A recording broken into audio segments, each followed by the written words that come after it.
welcome back to my YouTube channel. So, another tutorial tayo. Punta kayo sa YouTube.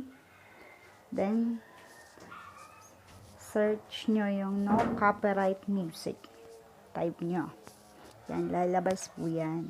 Marami pong option dyan. Kayo na lang po ang mamimili. Yan. Yan, pili po kayo dyan. Yan. So, napili ko ito. Then, pindutin nyo lang yung share. Then, lalabas po yan. Pindutin nyo yung copy link. Okay. Back tayo. Punta tayo ng Google.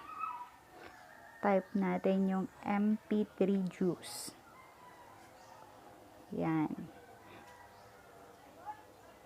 Yan, lalabas po yan. Click nyo. Okay. Yan po. I-paste nyo dyan yung link. Then, pindutin nyo yung nasa tabi niya, yung sign ng search. Then, yan po, lumabas na. Then, pindutin nyo yung download. Automatic na po yan magda-download sa inyong mga mobile phone. Ayan. Yan, i-redirect po kayo niyan. Ayan. As you can see, nasa download management na po natin. Yun. Pwede nyo na po siyang i-apply sa inyong mga YouTube videos.